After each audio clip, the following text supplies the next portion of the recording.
focus of this video is going to be taking this drawing, which is entirely ink stippling, and again, just to recap, for anyone who may not be familiar, stippling is just the process of making a drawing by using many small marks. As you can see, many dots make up this drawing. But it is possible to combine media in ways that will kind of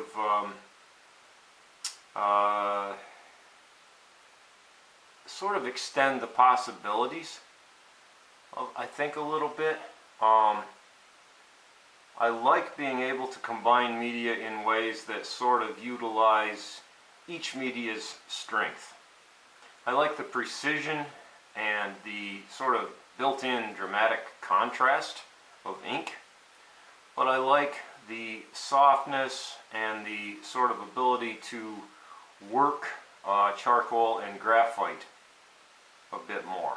And I like the softening and warming that graphite and charcoal can provide. So today we're going to experiment a little bit with adding charcoal first to the foliage of the tree, and we're going to see how that develops. So I'm looking for an appropriate tool, and I found a little stump which has been beaten rather hard. And we're just going to see what kind of marks this will make. And I'm going to start over here on the side away from the light, and I'm just kind of going to go in here and just kind of begin taking this down just a little.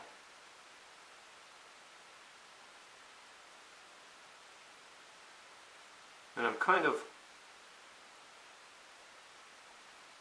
just sort of anywhere there's foliage, just kind of going at it a little bit and darkening it a little. That's really all I'm doing at this stage. I am kind of staying away from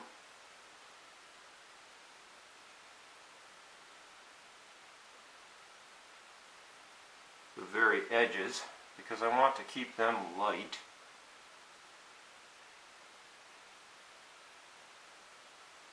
And I'm basically kind of just dabbing, or actually stippling with this this little tool, which is a stump or a blender that's quite worn. But I prefer to do it this way at this stage rather than just going in with a charcoal pencil, which will have a point and tend to make marks that are a bit harder edged than I really want. I'm kind of looking for some charcoal smudges in here, actually. That's kind of the bottom line of it.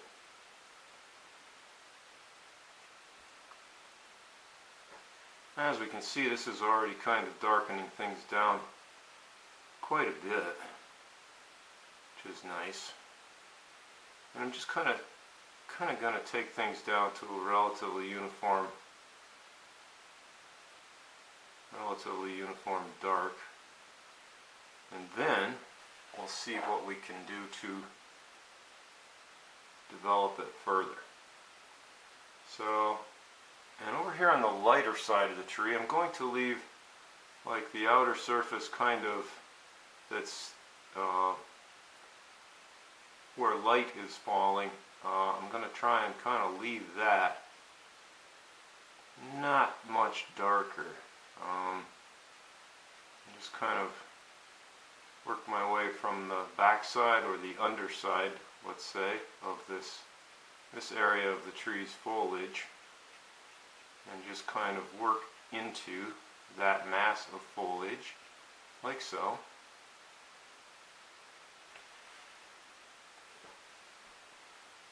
Okay, I'm kind of liking how that's developing.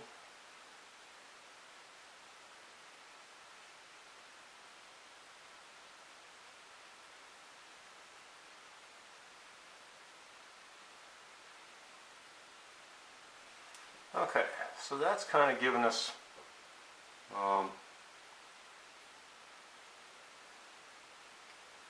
this is a good place to start.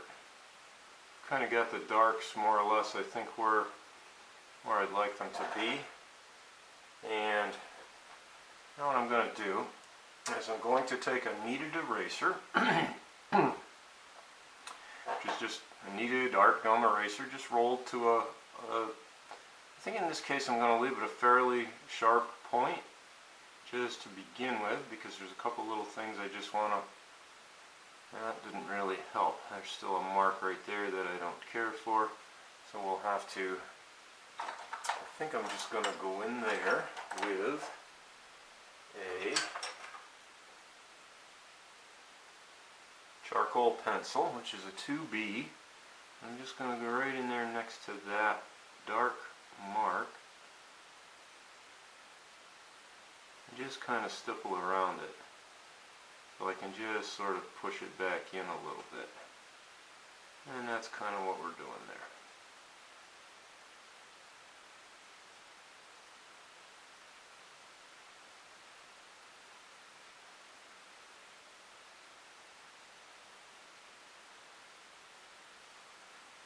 Okay, now go back and lighten that area just a little bit.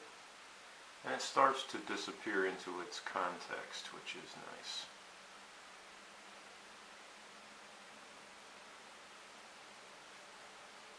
Okay, I like that. Now, what I'm going to do is just kind of go in here, clean this up a little bit, and soften some of these, sort of this little fringe area of the underside or the back side of the foliage. Just kind of going around its edges and cleaning things up a little bit.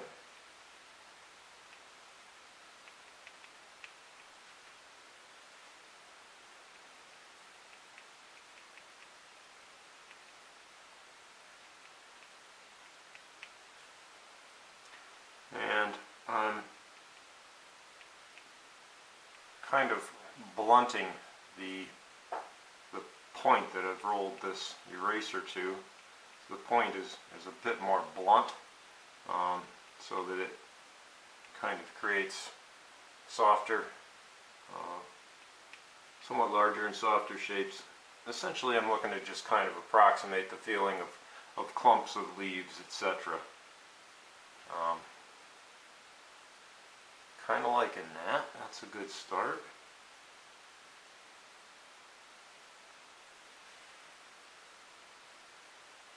Okay. I'll just go right up in here.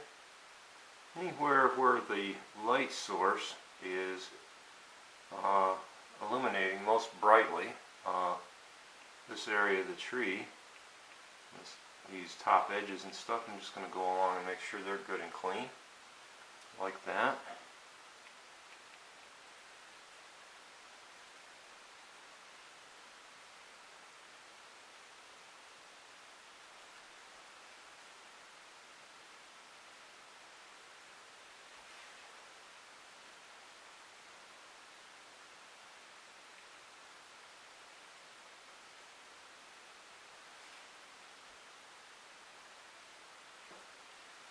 Okay, now I'm going to kind of go back along here and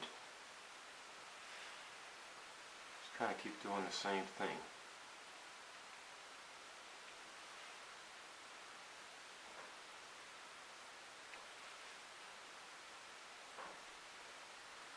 And we'll go up in here.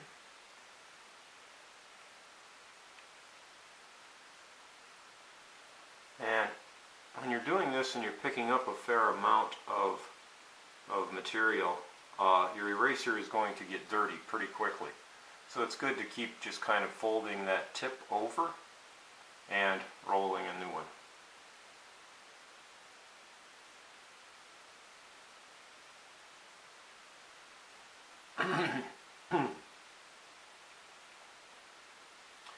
It's also good to begin with, when you're doing this kind of work where you're making adjustments, and you just want to remove a relatively small amount of material, where the adjustments that you're making are relatively small, as these are. It's good to start with a dirty eraser, because a dirty eraser will pick up less material, which enables you to make your adjustments quite fine. Whereas a clean eraser, pressing with the same amount of force will remove a great deal more material, because the eraser is clean. If there's already graphite or charcoal embedded in the eraser, on the surface of the eraser, etc., it's going to pick up less. And that's actually a very useful thing, because it enables you to make finer adjustments. Now, kind of liking that, I think what I'm going to do is go back over here and just kind of pull some more detail out of these areas where I kind of darkened everything down significantly. Oh, I like that. I like that.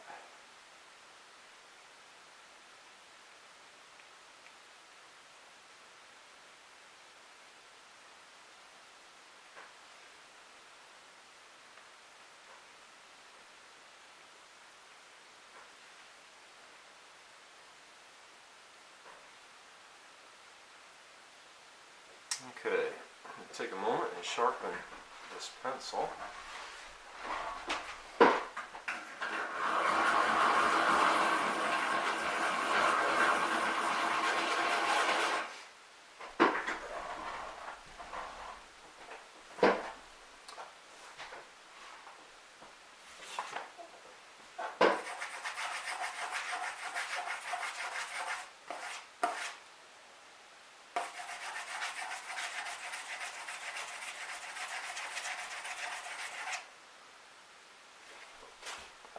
And the pencil that I'm using, the charcoal pencil that I'm using here, is a General's charcoal. It's a 2B, which is a little soft, not terribly soft. It's a nice grade for this kind of work, because you can sharpen it to a fairly fine point, just in a rotary pencil sharpener. This grade of charcoal is hard enough that it won't break on you in a pencil sharpener usually, unless of course you've dropped the pencil on its nose a few times, which isn't good. Try to get away from that. But basically what I'm doing is I'm just kind of working along these areas where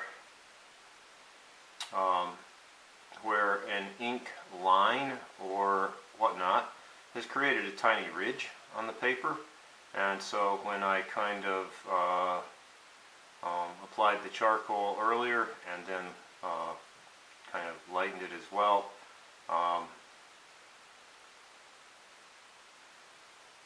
when you're working over ink, you're working over something else, as I am, you're going to have these areas where the paper has already been worked some. You're going to find that those things show through the charcoal that you've applied. And so it's nice to be able to go just kind of back in with charcoal and just kind of take things down a little bit. And then we're just going to go back into these edges, lighten the edges again.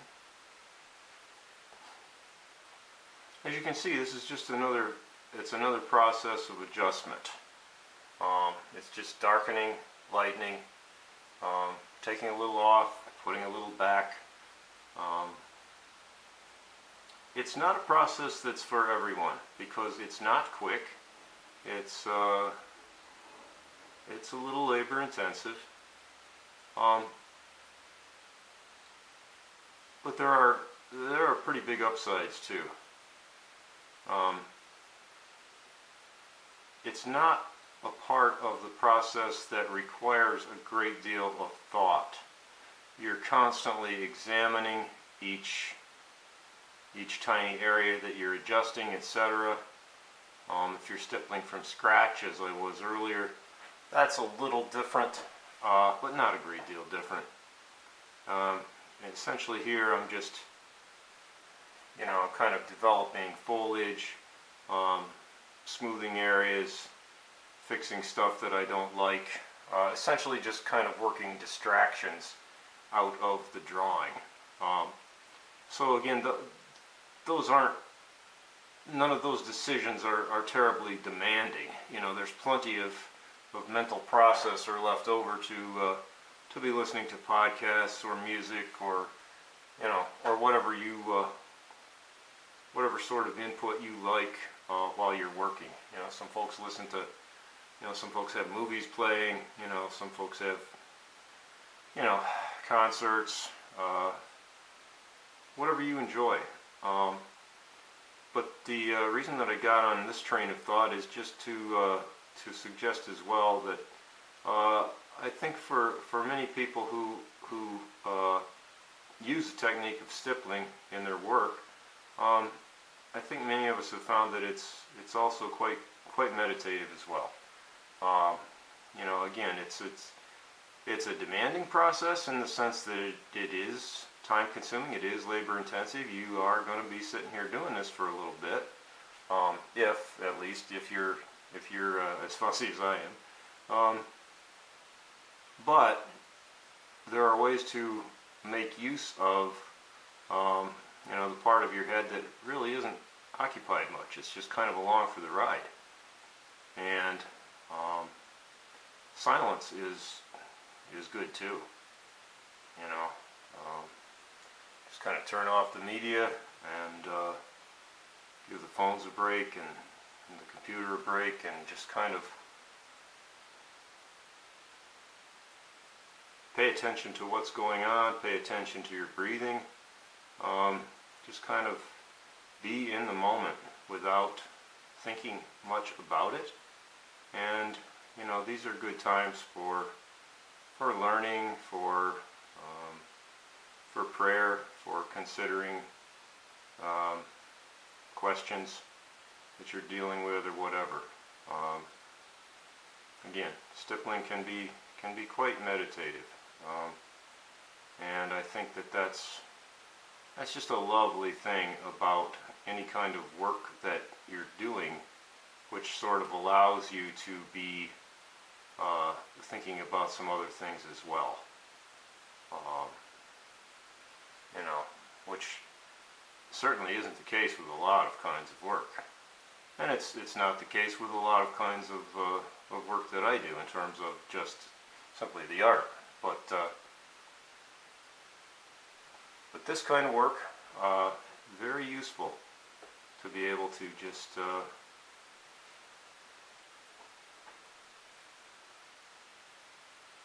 kind of be into what you're doing, but you're also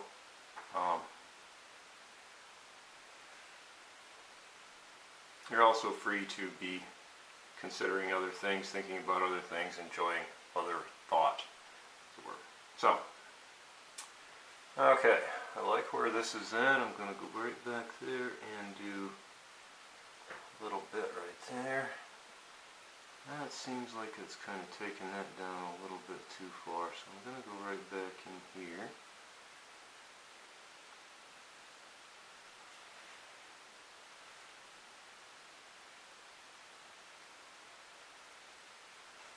Again, same process that I've demonstrated in another video, stippling with charcoal pencil. Exactly the same process. The only difference is I'm making these additions,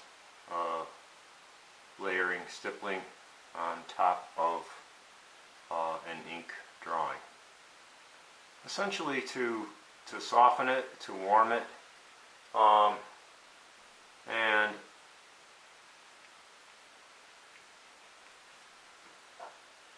I love the forgiving nature of charcoal. So I think what I'm going to do is continue to fix a couple of things right here that are drawing my eye that I don't really like. like that right there. We'll just see what that does.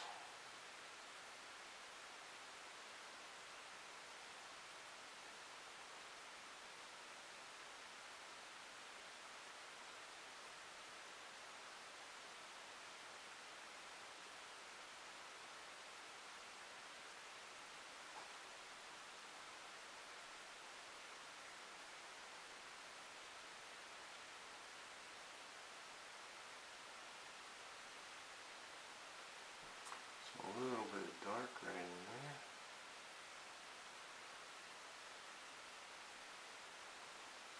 That's better.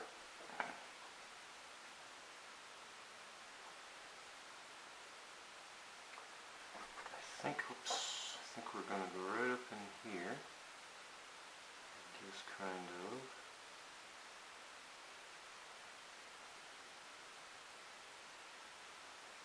make some of the same kinds of adjustments up in here.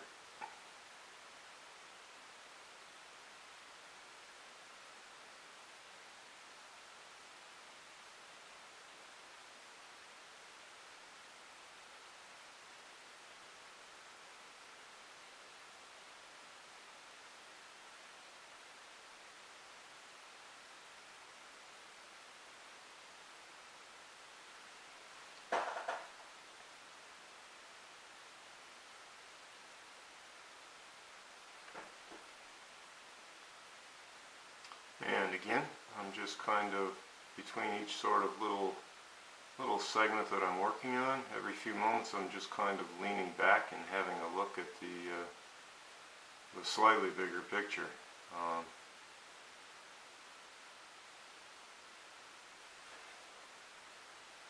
And that's kind of getting there. Unique shape to this tree. I tend to draw these kinds of trees fairly often, and they're kind of wheel shaped almost, or arch shaped. Not sure what the best word is. I'm going to take a moment and sharpen this pencil a little bit more on a piece of scrap cardboard. Oh, that's a lovely fine point. Okay, so I'm pretty happy with the foliage. It's not perfect, but it's not bad. And one learns that perfection is an ideal that we rarely achieve. It's always good to try for it. It's also good to know when to say, I really can't make this any better. Which has always been a challenge for me. Because I almost always think I can make a drawing, or the tiniest corner of a drawing, just a little better. And sometimes I can, and sometimes I can't. And in trying, it's very easy to mess up the good stuff that you've already managed. So knowing when to say when, knowing how to recognize when a drawing is as good as I am going to be able to make it is an ongoing challenge, and that's kind of part of the learning process of being an artist. You know, we bring our weaknesses and our strengths to the work, and often they are the same things. You know, our weaknesses are our strengths. You know, if you're a little obsessive about this or that, well, maybe making art is a good place to put some of that obsession. It certainly works for me.